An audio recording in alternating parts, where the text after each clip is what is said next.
Hola a todos, bienvenidos a un nuevo capítulo de VitaBit Humanidad Digital. Mi nombre es Mauricio Pancorbo, soy fundador de Backspace y hace más de 10 años me dedico a la automatización de procesos y a temas de inteligencia artificial. Hoy día tenemos a uno de los grandes emprendedores de Chile. Nos acompaña Roberto Cami. Roberto es un destacado emprendedor, fue fundador de MapCity y de Apanio. Es ingeniero civil en computación de profesión y Roberto fue quien llevó a MapCity a convertirse en un líder indiscutible antes de su adquisición por Equifax, que sin duda vamos a hablar de eso. Además, Roberto es inversionista y advisor en proyectos innovadores como Easy Cancha y Arcomet, también lo tenemos que conversar de todas maneras. Y en el último tiempo ha compartido su profunda experiencia a través de libros como Piensa al revés, Hackea tu mente, Se viene un tercero, y es un reconocido columnista y speaker. Roberto es certificado como coach, es mentor en Startup Chile, en el Founder Institute, y su enfoque en el desarrollo y mentoría de nuevas empresas tecnológicas sigue inspirando sin duda a la próxima generación de emprendedores. Así que con este tremendo currículum, Roberto, bienvenido, muchas gracias. Muchas gracias, Mauricio, muchas gracias a ti por no dejaste nada afuera. Hay cosas que son más importantes que otras, ya vamos a hablar de ellas, pero muchas gracias por esa presentación tremenda. Totalmente agradecido de ti por estar acá. Roberto, para empezar, ¿puedes contarnos tal vez un poquito de la idea de cómo surge MapCity? Porque te voy a contar, la audiencia de este podcast está más o menos entre los 27 y los 45 años. Entonces, claramente a la mitad la vamos a agarrar la colita. La mitad vivió contigo y gracias a ti llegaron a muchos lugares. Pero los otros tal vez ni siquiera tienen idea de qué es MapCity. Y lo digo porque tú cuando formaste esto, no existía nada de mapas digitales. Creo que ni siquiera había mucha conexión a internet cuando partió. Y hace poco escuché en una entrevista tuya de que, claro, tú hablabas del potencial de esto en el año 97-98. Eran 300.000 usuarios que eran como los que estaban conectados a internet. Entonces, muy visionario para la época. No sé si nos podéis contar un poquito. Sí, bueno, internet nace recién en la segunda mitad de los años 90, de manera un poquito más masiva, sobre todo en países más desarrollados. Así que Chile nos llegó muchísimo más tarde y nosotros partimos desarrollando MapCity en el año 1997. O sea, para que la gente se ubique, porque efectivamente lo que tú dijiste te lo iba a decir yo, si no lo decías tú, con respecto a la audiencia, porque cuando hablamos de MapCity, yo automáticamente los que conocen MapCity son en general mayores de 40, o los que lo usaron. El resto escuchó probablemente, aunque existe, después vamos a hablar de eso, pero efectivamente nosotros fuimos muy visionarios. En el año 97 partimos desarrollando esta idea que se lanzó a finales del año 98, cuando prácticamente internet no existía o estaba muy incipiente, sobre todo en nuestros países. Entonces fue una idea que costó que partiera, que tomara fuerza recién en los años 2000-2001. Viene el boom de las .com a nivel mundial, ¿no es cierto? Y esto genera un auge importante de las empresas que estaban valorizándose, muchas de ellas en bolsa en Estados Unidos, y estaban teniendo valorizaciones muy altas, múltiplos de 10, 20, 30 veces. Y la gente estaba invirtiendo en las empresas .com hasta que viene después la debacle, ¿no? Exactamente. Así que esa historia la viví completa. A nosotros también nos pasó. Yo siempre tengo que ser un agradecido de que no entramos en ese boom, sino que quisimos desarrollar una empresa que fuese sostenible en el tiempo.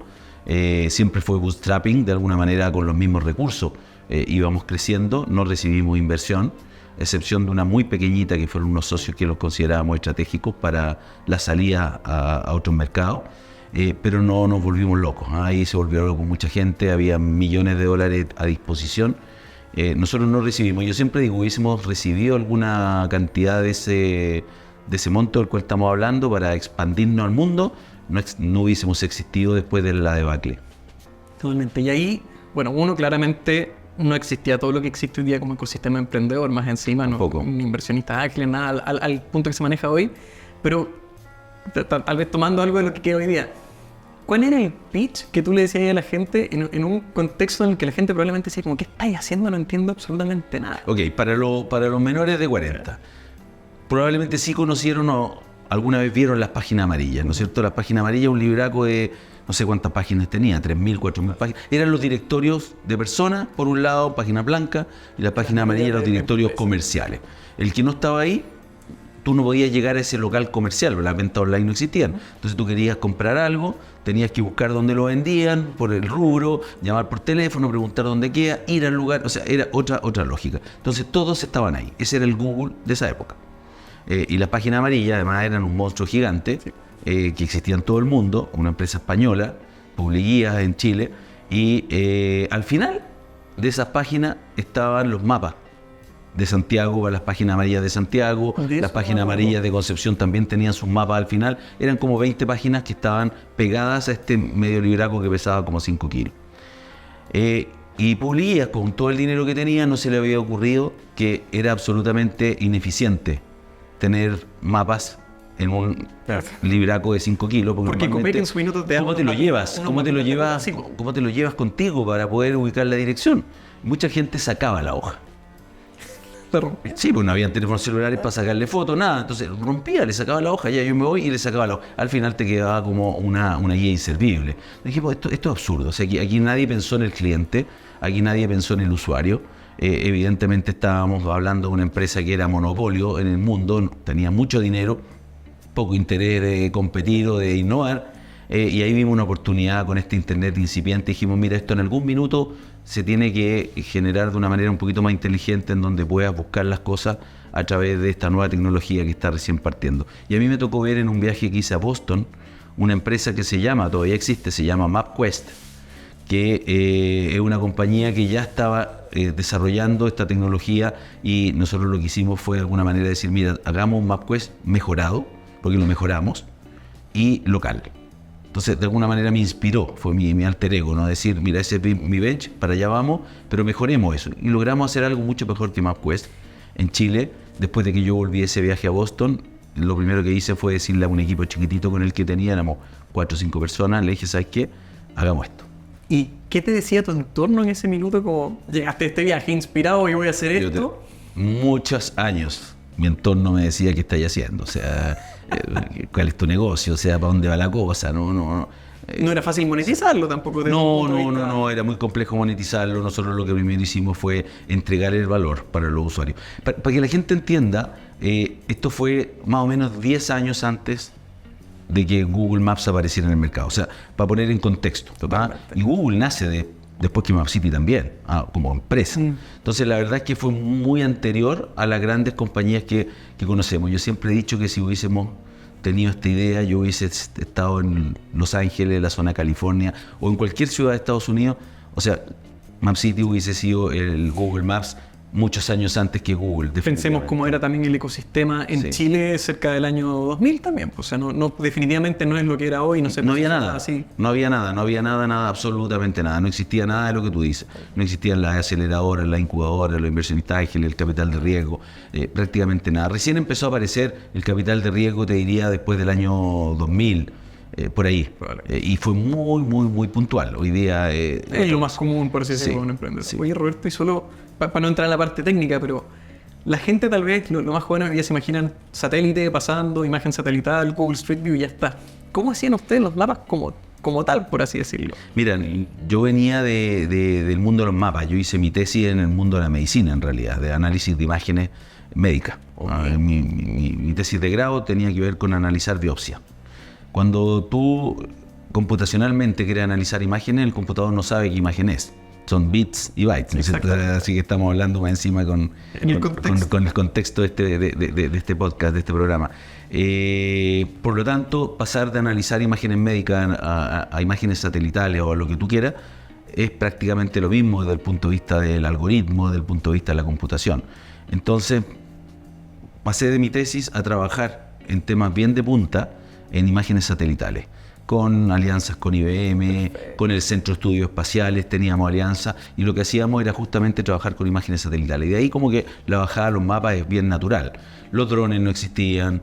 No estaba el streetcar de Google. Nada, entonces todo tenía que ser a través de imagen aérea, que se hacía o de satélite o de vuelo aerofotogramétrico. Entonces, empresas especializadas que vuelan las ciudades y sacan unas franjas de fotografía, y a partir de aquello se levantan los mapas. ¿Qué hicimos? Nosotros no teníamos el dinero para poder hacer nuestros propios levantamientos.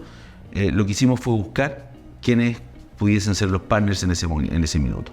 Claramente estaba el Instituto Geográfico Militar y la Fuerza Aérea, Servicio Aerofotogramétrico de la Fuerza Aérea. Lo que hicimos fue un partnership que nos permitiera partir con algo, y nosotros también estábamos a su vez digitalizando esos mapas en papel con grandes mesas digitalizadoras que nos permitían llevar al mundo vectorial, al mundo digital, los mapas. Entonces fue un trabajo entre el partnership, que yo creo mucho en la colaboración, y el trabajo que hicimos de ir mano a mano haciendo los mapas. ¿Y esto es antes de formar Map City como tal, antes del año 97-98? Sí, desde el año, sí, fue antes, fue 3 o 4 años antes nosotros ya veníamos digitalizando. Sí. Pero para aplicaciones más del mundo minero, forestal, o sea, siempre pensando en el B2B, claro, en que una empresa que forestal, hay un negocio de por medio. claro, y una empresa forestal necesita hacer un camino entre medio del bosque. Bueno, ¿cómo hace el camino si no tiene una imagen y una planimetría, ¿no? Entonces nosotros hacíamos estos mapas para las mineras, para las forestales, para distintos tipos de compañías, empresas de agua, etcétera, pensando en el negocio de los mapas digitales para ese uso. Súper. Y ahí yo creo que después lo vamos a hablar más adelante cuando entremos en la parte de inteligencia artificial, pero esas son las bases precisamente de la inteligencia artificial desde el punto de vista de Machine Learning, de análisis de imagen y todo lo que se puede hacer en esos puntos. Así que en ese minuto no había poco de eso, nosotros automatizábamos algunas cosas o intentábamos automatizar algunos procesos, pero lo que hay hoy día, claro, es otra cosa totalmente. es capacidad de cómputo de por medio. Sí. Justo ese año fue lo de Deep Blue con Caspar. Exactamente. Para que esté en contexto, tú sabes que cuando yo te hablo de analizar imágenes médicas o lo que sea, estábamos hablando de computadores que procesaban 64 colores. Claro. O sea, de verdad, la proporción intentamos eso, o sea, habían 64 colores posibles de representar. El año, te estoy hablando del año 96, 97, 98. Entonces era muy complejo, más allá de la capacidad de cómputo, que era otro tema, tampoco tenías tarjetas gráficas ni dispositivo para poder trabajar con imágenes de alta resolución. Era todo baja resolución, 640 por 480. Claro, y a baja resolución también es difícil diferenciar un elemento del otro, un color del otro, entonces todas esas dificultades de por medio fueron parte de... Qué increíble, notable, Roberto. Bueno, y en esa línea, hasta ahora los que han estado escuchando esta conversación o los que saben tu historia, en el fondo saben el tremendo éxito, pero claramente no todo fue éxito. Tú lo has dicho públicamente, también hay varias lecciones a raíz de eso. Y hay un punto donde tú mencionaste públicamente, donde dijiste, ¿sabes que estoy pensando en dejar el proyecto? ¿Por qué no voy a una gran empresa, por ejemplo? Entonces la pregunta es, ¿qué te motivó? A mí me interesa igual entender qué pasa detrás de la cabeza de este empresario, ¿cierto? ¿Qué te motivó a decir, ¿sabes qué? Voy a seguir con esta idea a pesar de que las cosas tal vez no me están acompañando? Bueno, yo hubiese fracasado en cualquier empresa. Partamos por ahí, yo no nací para el mundo corporativo. Hay algo que a mí me moviliza. Y a mí me moviliza cuando creo que estoy generando impacto. Estoy generando impacto con mi creatividad, con mis ideas, con mi trabajo, con lo que sea, ¿no? Con mi participación en algún proyecto. Cuando siento que no estoy generando impacto, que soy reemplazable, que soy un peón más del juego, que pasa un poquito eso en el mundo corporativo cuando estás sobre todo en los niveles más bajos, incluso en los altos, me desmotivo. Me desmotivo cuando no puedes generar un gran aporte. Y yo siempre pensé que el gran aporte lo podía generar primero desde el punto de vista de la computación. Yo fui uno de los primeros, digo primero, no el primero, pero de los primeros camadas de ingeniería civil en computación de la Universidad de Chile. La carrera no existía años antes, existía ingeniería en ejecución, en computación. La civil se creó, no sé si un año o 2 años antes que yo entrara. Entonces fui de las primeras camadas de ingeniería civil en computación, y esa visión de que la computación iba a ser el futuro y que ahí estaba la llave para poder crear ilimitadamente lo que se te ocurriera, fue lo que me llevó a estudiar eso. Entonces, eso está relacionado con esto que te estoy mencionando de la importancia que tiene para mí participar en proyectos o en empresas en donde particularmente yo pueda impactar. ¿Y eso qué significa? Que seas considerado, que tus ideas sean valoradas y las puedas implementar, que de alguna manera seas parte del cambio. Claro. Hay un punto interesante ahí, no es para tirarte al agua, pero calculando, tú entraste entonces a la universidad en el año 80 y... Yo tengo 58, no tengo tema con eso. Uno nunca sabe. Yo entré... lo que voy es yo entré el 83. El 83, porque la gracia en la Universidad de Chile... 84 ya bueno, por ahí. Bueno, en ese rango, también fueron los primeros en usar internet acá cuando estaba el profesor Piqué. Sí. Entonces siempre bien... Con el hot, sí, totalmente. Sí, totalmente. O sea, yo alcancé a programar en Assembler, digamos, en el 0 y 1. Yo también, y harto después. ¿Te acuerdas? Pero porque era algo obligatorio. ¿Te acuerdas las salas del departamento de computación? Los mainframes, ¿no es cierto? Con sus computadoras de fósforo, de pantallas de fósforo verde. No, era todo un temazo, ¿no? Grandes discos que se atornillaban. A mí no me tocó vivir esa parte. Yo estuve en la Santa María. No me tocó vivir esa parte. pero es parte de la historia de la cual Sí. no educan esto. Porque eso como... Tú dices las tarjetas perforadas, pero yo no sé tarjetas perforadas. ¿No? Así que las vi. Aparecían ahí de repente. Excelente. Oye, Roberto, bueno, entonces, tuviste esto de que ya tú estás mencionando que tal vez tuve estos momentos duros, pensé en irme, no me fui por lo mismo porque quiero agregar valor, en el fondo quiero ser alguien que... En el fondo, Ojo, no digo que no agregue valor en el otro lado, no, es un pero tema de un emocional tema personal. Lo entiendo Sí, 100%. sí. Y entonces, precisamente en estos momentos complejos, más allá de que tú evaluaste otra opción, cuéntanos un poco del momento como tal. O sea, tú declaraste un punto también que estuvieron cerca del borde de la quiebra, Varias ¿cierto? veces. Entonces, ¿cómo maneja o cómo manejaste tú en particular esta frustración y estos momentos difíciles? Y si tenéis tal vez como algún tip, yo sé que en los libros sales, pero algún tip que quisieras compartir para Sí, alguien. en los libros los coloco casi todos, pero deja de recordarme uno que es bien importante porque para mí también ha sido un aprendizaje hasta el día de hoy. Yo soy muy bueno administrando la escasez. Yo soy buen circo pobre. Mi primer libro ahora es de un circo ahí en el sur, para los que lo han leído y los que no, que lo lean, porque es el capítulo que a la gente más le gusta. Las águilas humanas, creo que hay que... Sí, la águila humana, pero el circo que armé en el patio. Bueno, no voy a hacer spoiler del libro, pero yo soy bueno administrando circos pobres. Con pocos recursos soy capaz de hacer muchas cosas.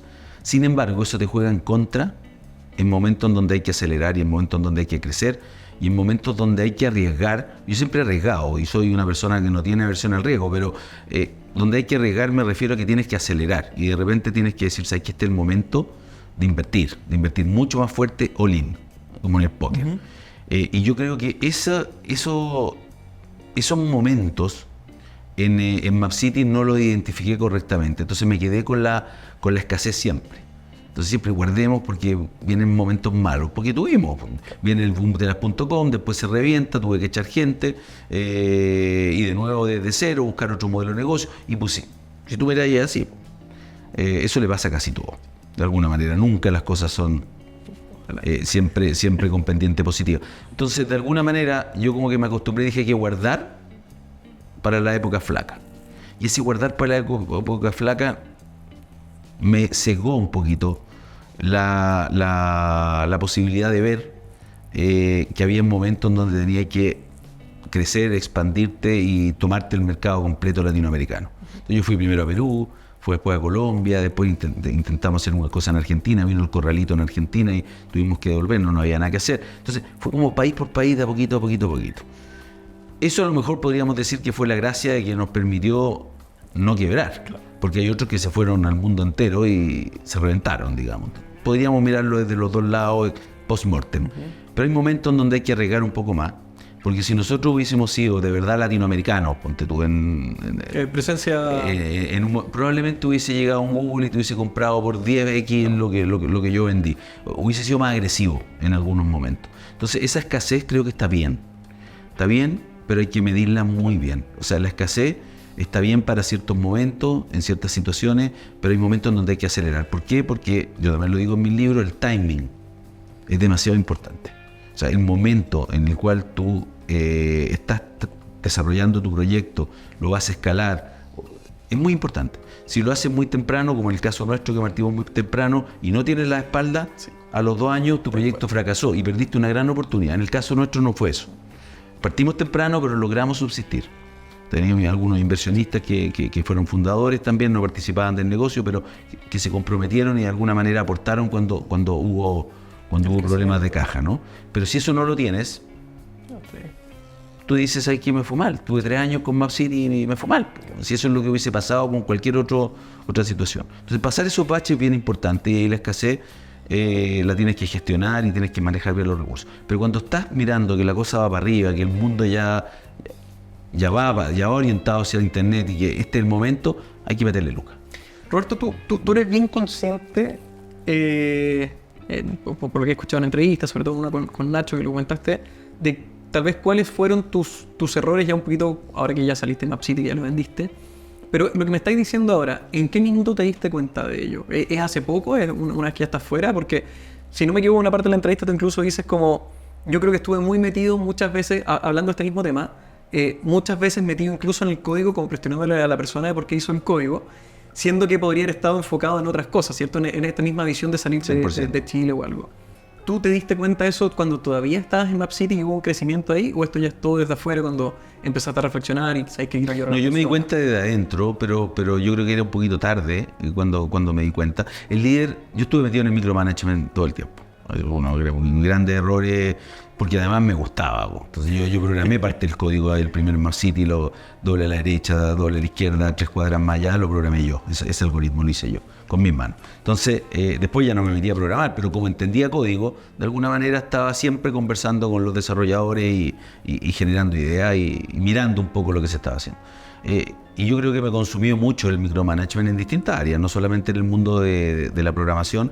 Y el líder, el visionario, yo creo que tiene que estar, como bien dice la palabra visionario, tiene que estar mirando qué es lo que viene para los próximos 5 años. Y su tiempo lo tiene que estar utilizando en esa estrategia, ¿no? En mirar ese futuro y en planificar ese futuro, no en el hoy. Claro. Para el hoy, tú tienes a tus colaboradores. Que están ahí. Ya, y tus colaboradores están en el hoy. Entonces, ese como extracción de vista. Claro, esa separación del día a día yo nunca la hice. Estaba aquí, estaba allá, estaba aquí, estaba allá. Y como siempre, bajo el modelo de escasez, nunca habían recursos de sobra. Entonces hacíamos mucho más con muy poco. Yo recuerdo una vez que me fue a ver un amigo, digamos, un colega de otra empresa, y le dije, ya ven a mi oficina. Y entra a la oficina y ve 4 personas y dice, perdón, ¿Map City esto? O sea, sí, Map City esto. O sea, no podían creer lo que estábamos construyendo entre 4. Pero y ahí, tal vez un poquito, para las personas que nos escuchan, sobre todo hay hartos emprendedores, hay hartos que son empresarios. Uno dice, ok, yo estaba con una mentalidad de escasez, ¿cierto? Que era la posición en la que estaba ahí. Eso significaba, en términos muy prácticos, que tenías caja y la tenías guardada y no decidías invertirla. No, eso significa que cuando había algo de caja, que nunca fue mucho, porque los números que hoy día se manejan son otros, o sea, recibí una inversión de 6 millones de dólares, no, ahí cuando había caja eran 100 millones de pesos. O sea, yo me sentía rico con 100 millones de pesos en fondos mutuos. Pues intentamos ver el contexto. Entonces 100 millones de pesos se te iban en los próximos 4 meses. Pues, o sea, era una cuestión que no tenía y un horizonte muy grande. Nunca tuve un horizonte muy grande. Pero perfectamente yo podría haber confiado mucho más en que no iba a ir bien, en que se iban a alinear los astros, en que los negocios iban ascendentemente y haber arriesgado, incluso con créditos. Pero yo tenía socios en ese minuto. Y tenía socios que venían de otros mundos, de los mundos mucho más bricks. Negocios reales, como le llamaban algunos de ellos. No, sí, negocios reales, como le llamaban. No estaban muy dispuestos a jugársela. Pero ahí en la operación estabais solo, de esos socios estabais solo tú. Estaba solo yo, entonces de repente ocurría que la empresa un año le iba muy bien y teníamos $1 millón de utilidad, cosa que fue cierta. Y los socios en el siguiente directorio de, bueno, ¿cómo vienen los dividendos? Entonces, yo decía, bueno, repartamos el 70%, pero ¿por qué el 70%? ¿Para qué querés 300 millones en caja? Repartámoslos también, digamos. Y en ese minuto incluso yo recuerdo que yo quería ir a México. Incluso salió en La Tercera un reportaje completo de Map City se va a México. No pude ¿Por falta de financiamiento? No, porque de alguna manera los accionistas no estaban ahí, digamos, con los planes de expansión. No entendían mucho algunos de ellos del negocio en el que estábamos. Preferían los dividendos hoy día que la apuesta después. Yo creo que es importante también saber con qué socio está ahí. Y en ese minuto tú estabas ahí de gerente de finanzas, gerente general. No, yo fui siempre la cabeza del ratón. Súper interesante, Roberto, la verdad, como esta evolución, ¿cierto? Que vamos viendo las distintas etapas. Ahora, les fue bien, ya claramente lograron superar este Valle de la Muerte, pasaron distintas etapas. Y hay un punto en que se aparece una oportunidad que es vender Map City. Bueno, en el fondo se te acerca a alguien o conoces a alguien. Cuéntanos un poquito de eso y por qué lo evaluaste. Mira, lo más lindo es que no estábamos en venta. Y cuando digo no estábamos en venta es que no estábamos buscando un comprador. Siempre uno está dispuesto a escuchar, ¿no? Y esto se dio a través de una alianza. Nosotros estábamos desarrollando una alianza en Perú. Ya teníamos oficina en Perú en esa época, hace como... ya deben haber pasado unos 12 años o 13 años. Y estábamos haciendo una alianza con Dicom. Okay. O Equifax, ¿no es cierto? Que fue la que compró, en realidad Dicom es en Chile, pero en Perú tiene otro nombre, pero Equifax compró estas empresas, compró en Perú, compró en Chile, etcétera. Y el paraguas era Equifax. Y estábamos haciendo una alianza porque ellos necesitaban más herramientas de análisis para poder entregar sus servicios de información, ¿no? Entonces, cualquier componente adicional que permitiera tener insight, sumado. Y la componente geográfica no es fácil de administrar. Se requiere un know-how ahí. Entonces, ese know-how, si bien muchas empresas han tratado de construirlo internamente, como no es parte del core, probablemente no lo han hecho bien, entonces resulta más fácil aliarse. Y nosotros éramos los que estábamos desarrollando esta alianza con Equifax en Perú. Y de repente el gerente general de Perú, que también lideraba Ecuador, Perú, Ecuador y Centroamérica, nos dice: oye, ¿ustedes están a la venta? Entonces le dije: no estamos vendiéndonos, pero siempre estamos dispuestos a escuchar. Y él, entiendo que lo planteó en la reunión anual que tienen en Atlanta, planteó a la persona, a su superior, Chris Jones, creo que se llama todavía el que está a cargo en Atlanta de ver todo lo que es Latinoamérica, y le dijo: oye, hay una empresa que está en Chile, que está en Perú, que está en distintas partes, que creo que nos generaría valor. Y ahí se iniciaron estas conversaciones muy, muy preliminarmente, que tomaron, yo te diría que cerca de año y medio, hasta que finalmente en los últimos meses nosotros les pedimos acelerar y se aceleró todo este proceso de due diligence y todo lo que son las conversaciones ya más en serio. Fue duro, fue bien duro, y fue también duro para mí estar con ellos después los siguientes 3 años y medio. Y esa otra historia que no he contado tanto. Antes de entrar a eso, porque ya que la que hiciste la voy a tomar, pero simplemente quiero saber qué pasó en la cabeza de Roberto Camín en este periodo. Incertidumbre, estoy bien en vender, no debería vender, qué decía tu entorno, igual uno de repente escucha, cuestionaste si era Yo llevaba muchos años en ese tema, lo pasaba muy bien, me levantaba todos los días con energía, me gustaba innovar, sacábamos un montón de productos al mercado cada año y muchos de ellos eran gratuitos. Nosotros teníamos, ni hablar del MapCity, MapCity llegó a tener casi 5 millones de consultas al mes. 5 millones de consultas al mes, es una brutalidad. Sobre todo remóntate al año del cual estoy hablando, o sea, estoy hablando esto del 2016, 2015, antes de eso. 5 millones de consultas al mes, teníamos mi entorno, teníamos un montón de herramientas y muchas de ellas eran gratuitas.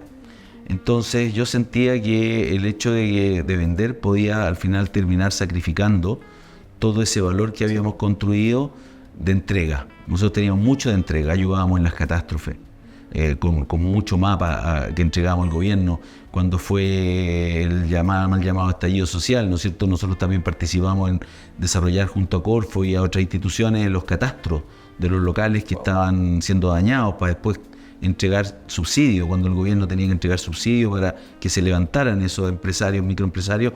Nosotros apoyamos gratuitamente con eso, y para mí fue muy importante estar siempre participando. Las inundaciones, hicimos mapas de inundaciones, después de que tuvimos el terremoto, hubo inundación, nosotros hicimos mapas de inundación a nivel nacional, también trabajando con el SHOA, con distintos. Entonces siempre estuvimos vinculados como a la colaboración desinteresada, dado que teníamos tecnología, capacidad, conocimiento, herramientas, y yo sentía que eso lo podíamos perder, y de hecho se perdió.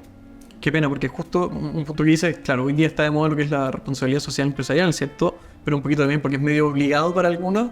Qué pena en el fondo algo que haya nacido de ti, y podemos entrar ahora en ese proceso. Entonces, cuéntanos qué pasó en estos 3 años una vez que... O sea, tú sientes que estás entregando a tu hijo, pero también hay que entender y poner en la balanza el apego emocional hacia las cosas. Contexto, 20 años ya desde que más o menos se fundó... Sí, claro, más o menos 20 años, y es harto tiempo. También la edad te va pegando, también está por el otro lado la oportunidad del negocio que estás haciendo, fue un buen negocio vender. Tuvimos además, yo te diría que la coincidencia de que después vino la pandemia, que la pandemia le pegó a todo el mundo, a todos los negocios. Entonces probablemente hubiese sido difícil también seguir con el negocio con la misma tasa que veníamos, con mayor desgaste, mayor competencia. Yo creo que fue bueno el momento, fue buena la oportunidad, no me arrepiento para nada. La pasé muy mal en el proceso, muy mal. ¿Por un tema de cultura? Por un tema de cultura, pero yo quiero hacer un mea culpa. No quiero decir, estos gallos son así o son así. Es una empresa muy estructurada, muy vertical, muy de valores, yo te diría, antiguos.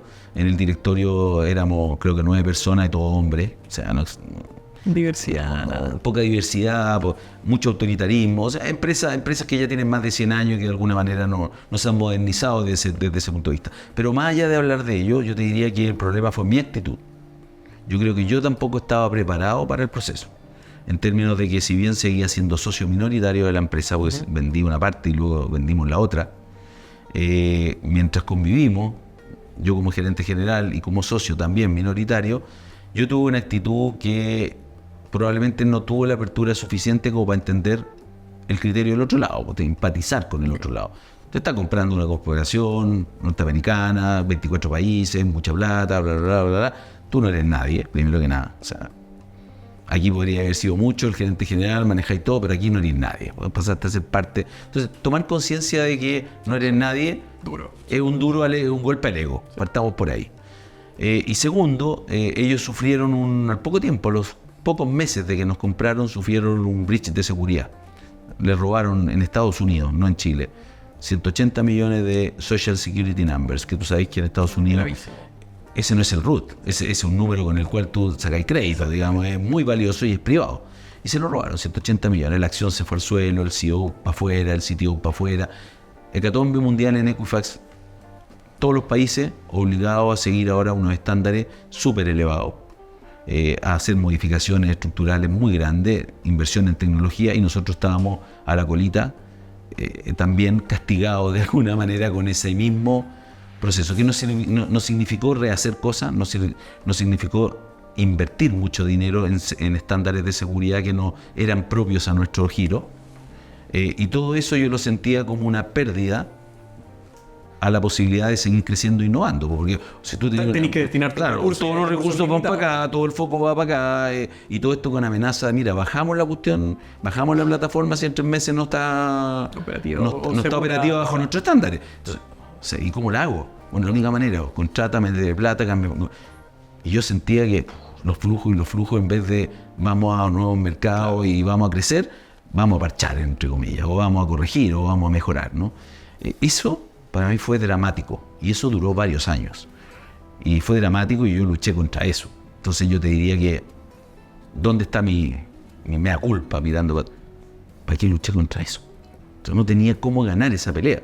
Entonces di una pelea que me significó todas estas canas que tuve hoy día, que me significó emocionalmente un desgaste muy alto. Yo creo que me enfermé de varias cosas durante esa época, pero fue actitud mía, po.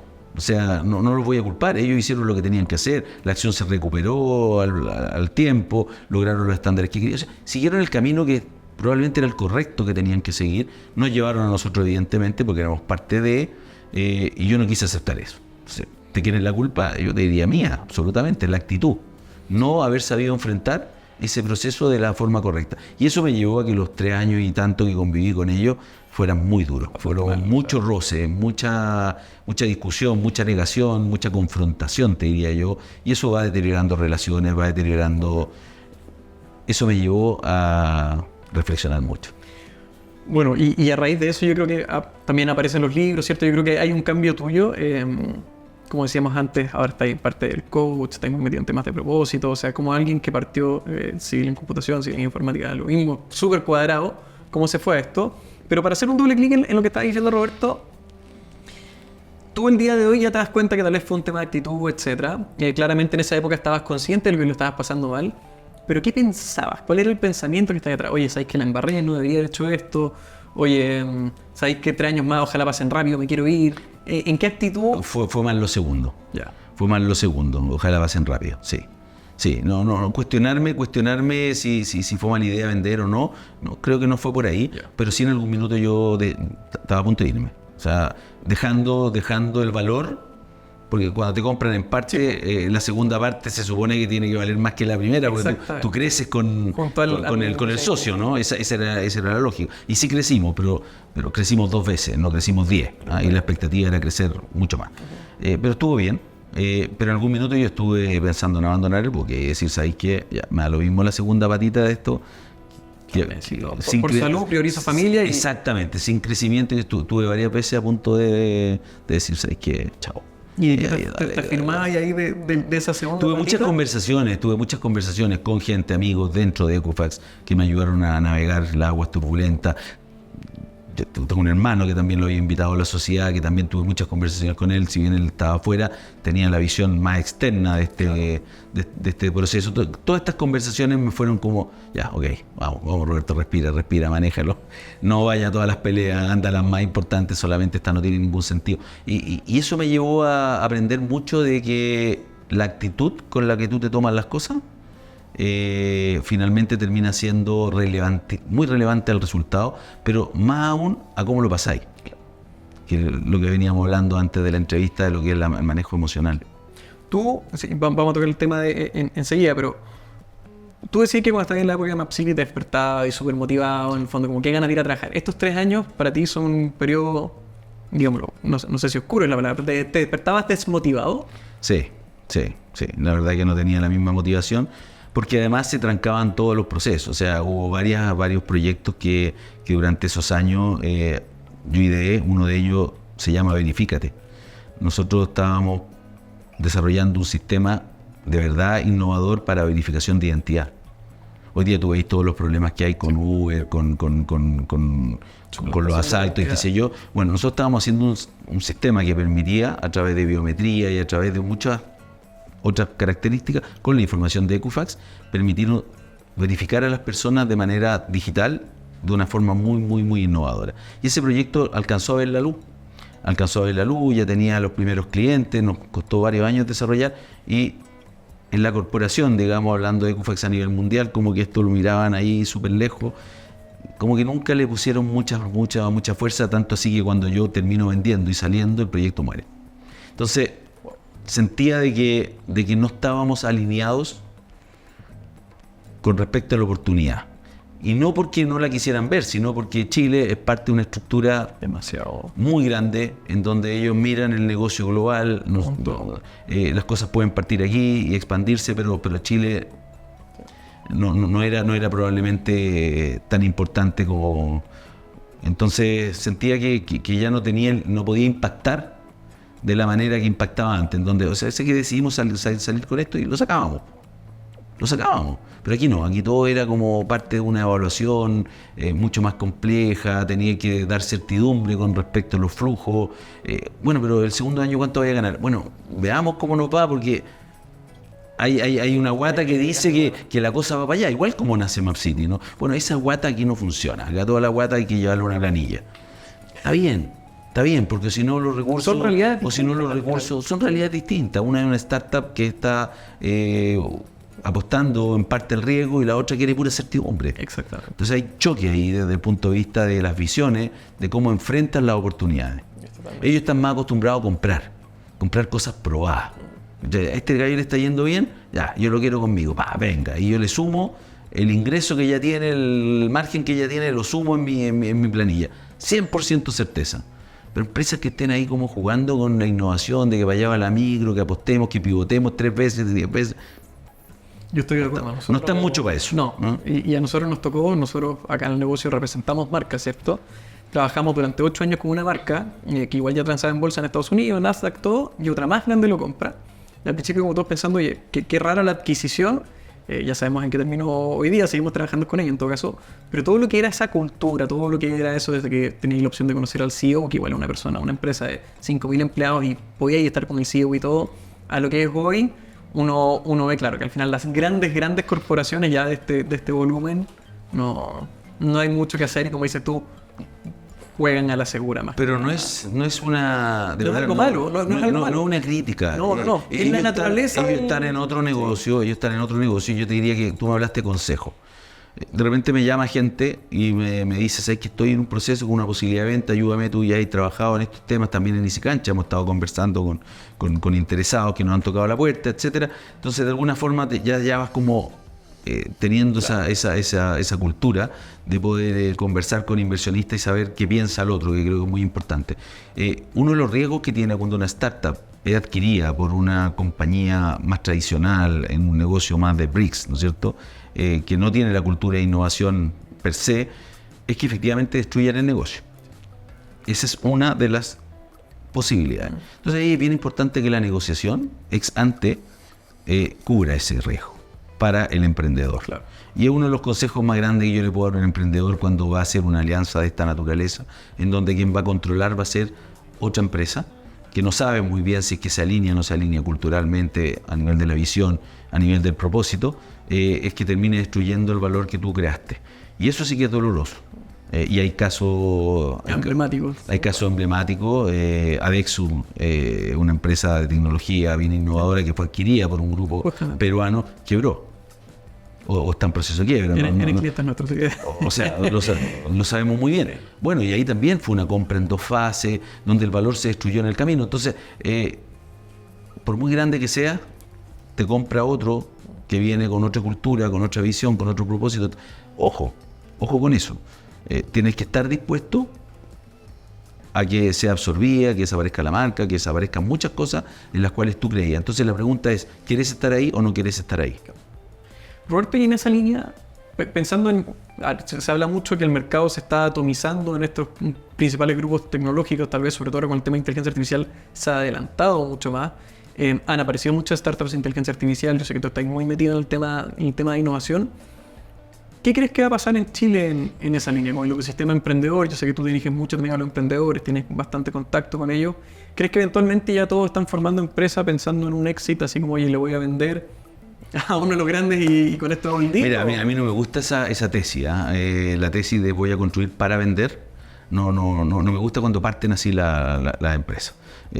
Siempre es posible, o siempre es una de las posibilidades que ocurra, pero hay casos de éxito donde alguien dijo voy a copiar esto porque no existe acá, y cuando venga la empresa que lo hizo afuera me va a querer comprar, y le ha funcionado. Así que no tengo tema con que ese es un modelo que también es factible. A mí no me gusta porque estás siempre pensando en eso y no pensando en que la empresa per se funcione, ¿no es cierto? Entonces es distinto cuando tú dices yo quiero que esta empresa aporte valor, que esta empresa sea rentable, y que esta empresa, si que yo quiero mantenerme en ella y crecer con ella, sea una posibilidad. Cuando tú estás pensando en venderse, te importa muy poco el propósito, el aporte de valor, el para qué, la rentabilidad, porque lo que quiere es que rápidamente llegue ese comprador, y ojalá más temprano que tarde, o si no va a desaparecer. Me tocó estar ayer en un almuerzo, no voy a nombrar quiénes son, pero una empresa del sur, de Curicó, de hecho, que le está yendo muy bien, gana plata, etcétera. Y estamos viendo posibilidades de alianzas con ellos, y le preguntamos al founder, ¿cómo ves tú el futuro de esta empresa? ¿Te ves en ella en los próximos 10 años, 15 años? No, yo quiero seguir acá, yo quiero que esta empresa crezca y crezca, y que me veo acá en los próximos 30 años. Fantástico.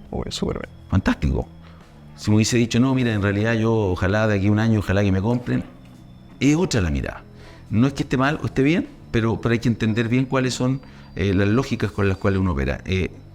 Como te dije al inicio de la entrevista, nosotros no estábamos a la venta, y eso nos permitió también negociar mejor. Claro. Porque no dependes de eso. Absolutamente. ¿Te fijas? Entonces, cuando tú no estás a la venta, también tienes una postura distinta.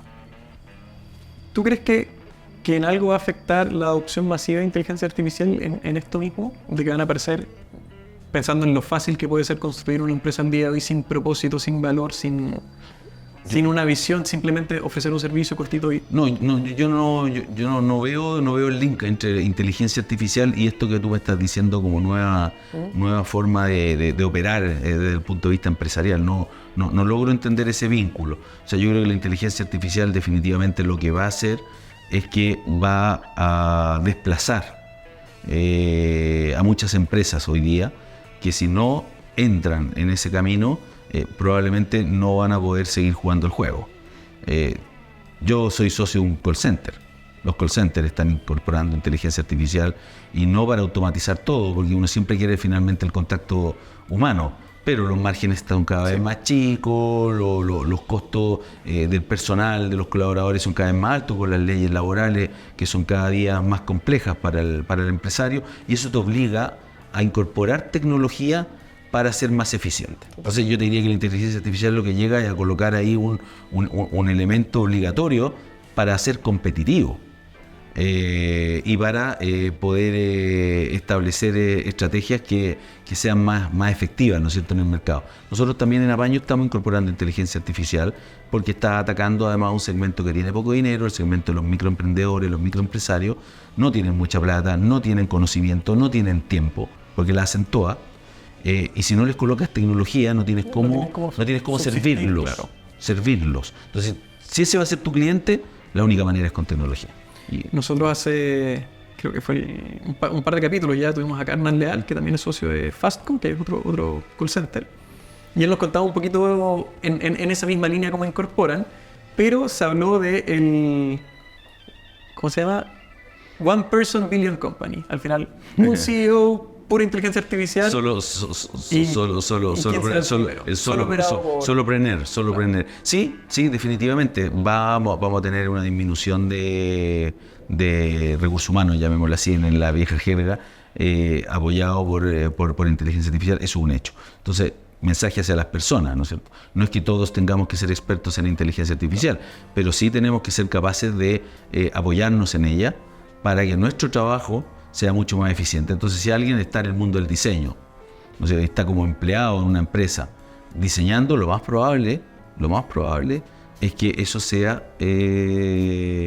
reemplazado por inteligencia artificial. Entonces, yo perfectamente podría externamente ser un proveedor para cientos de empresas, utilizando para mí la inteligencia artificial para ser efectivo en ese servicio. Entonces, creo que por ahí vienen las reinvenciones.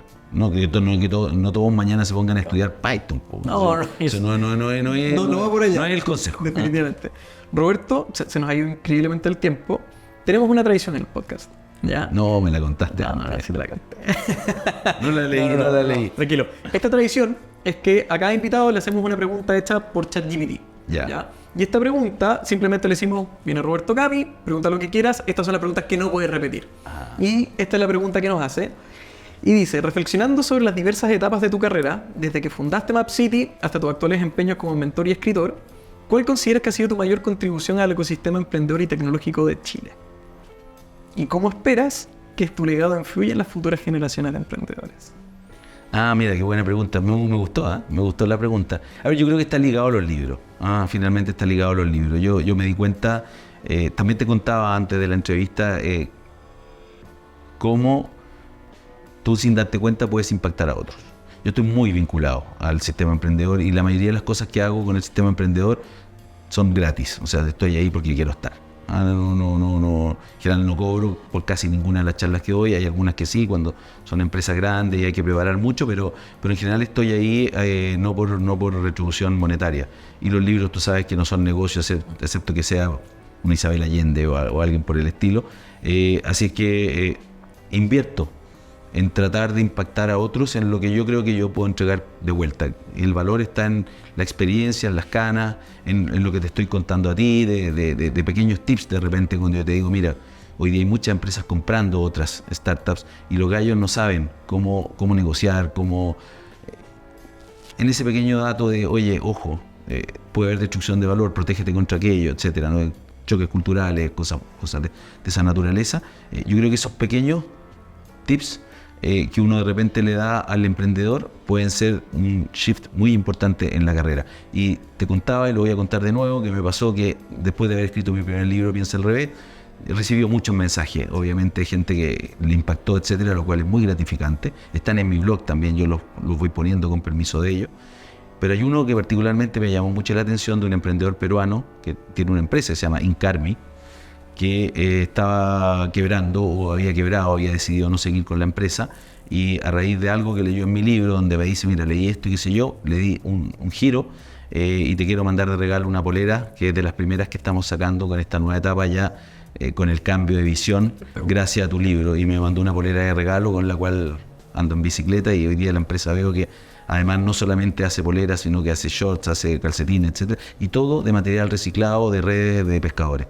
Entonces, cuando alguien te dice eso, ya estás pagado, o sea, ya valió la pena la inversión, ya valió la pena todo. En la medida que yo me retroalimento de esto, te diría que sigo con energía y con y con combustible. Entonces, mi gran aporte son esas pequeñas cosas. No he hecho grandes cosas en el mundo emprendedor que yo te puedo decir, mira, este es el legado permanente. No, el legado mientras yo exista. Yo creo que todo lo que vas dejando en todo caso, la gracia es que esto es totalmente asíncrono en el tiempo, ¿cierto? Así que vas sumando y cada persona cuando busca algo y lo encuentra en el minuto correcto, creo que es lo ideal. Sé que tienes un compromiso, Roberto, pero solo para terminar, cerremos un poquito en este mismo tema que lamentablemente no logramos ahondar. Primero, piensa al revés, luego hackea tu mente. Tú eres una persona muy activa para los que te quieren escuchar en LinkedIn.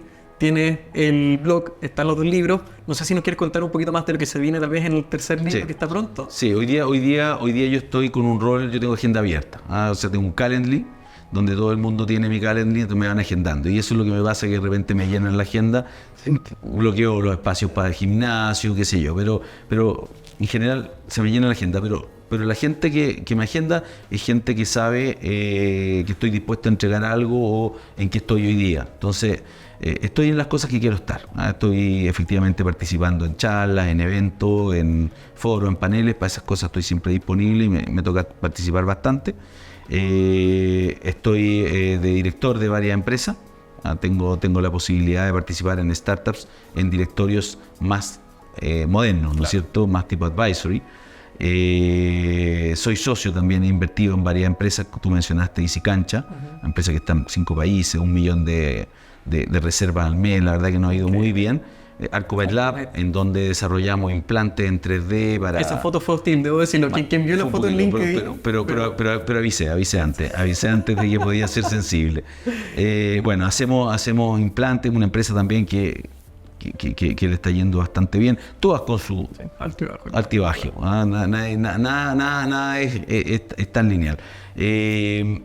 Y en eso ocupo mi vida, y estoy escribiendo un último libro, un tercer libro, que tiene que ver con este proceso que hemos hablado profundamente, de cambio de mentalidad, en donde solté cosas que las quería tener agarradas, cuando yo te decía el micromanagement, el control, etcétera. Solté en mi vida muchas cosas, y ese soltar, ese cambio de actitud, ese aprendizaje de por medio, ese manejo mucho más consciente de las emociones, me está permitiendo tener una vida mucho más plena, yo te diría de paz mental. Así, bueno, entonces yo estoy tratando que en este libro que voy a lanzar durante este año, enseñarle a otros, igual como a ti te preparan en un gimnasio para desarrollar tu musculatura, aquí lo que pretendo es ayudar a otros a desarrollar su fortaleza mental. Entonces un libro que si viene de negocios, ¿por qué? Porque todo esto apunta a ser un mejor líder, a ser un movilizador hacia otros, a ser una persona que es capaz de trabajar con equipo y movilizarlo hacia un objetivo común. El primer trabajo viene con uno mismo.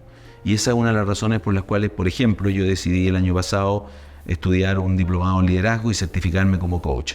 No para ser coach, porque no estoy buscando otra pega. Es porque quise vivir en carne propia una finalización de este proceso, que ya lo venía de alguna manera trabajando por otras líneas, pero que quería darle una formalidad. Y ha sido muy transformador todo lo que he vivido, y en particular este último proceso que me llevó a decidir escribir este tercer libro, que espero que también a todo el mundo le guste, porque toca elementos que normalmente no están en el mundo del emprendimiento. En el mundo del emprendimiento estamos subiendo cerros todo el día. Hacer.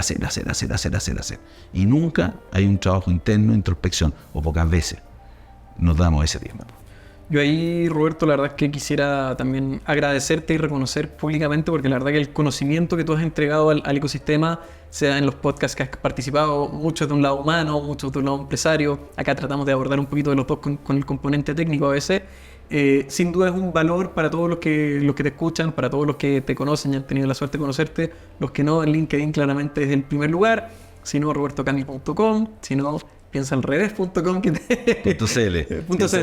Todos los caminos llegan a Roma, sí, efectivamente. Así que yo, para cerrar, simplemente te quiero agradecer por esta disposición. Creo que de verdad estar entregando mucho valor al ecosistema a todo nivel. Startups que están partiendo, empresarios, la gente que nos escucha hoy, de repente están con estos periodos en su vida y no solo consejos de negocios, dices tú, sino también como una parte más personal de cómo esto impacta en mi vida empresarial. Así que agradezco muchísimo haberte tenido acá. No sé si quieres decir unas palabras para finalizar el podcast.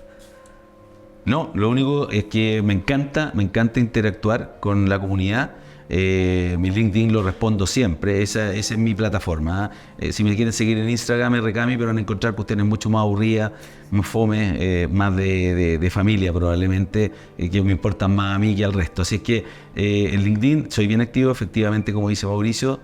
Síganme y interactuemos, porque la gracia se da cuando hay conversaciones, cuando los distintos intereses, las distintas personas improbables muchas veces que se encuentran, como el caso de esta entrevista. Así que muchas gracias, Roberto. La verdad es que ha sido un honor tenerte acá. Vamos a seguir en contacto de todas maneras. Y a todos los que nos escucharon, ojalá hayan podido aprovechar muchísimo la eminencia que tuvimos el día de hoy. Los invito a seguirnos en YouTube, en Spotify, en Apple Podcast.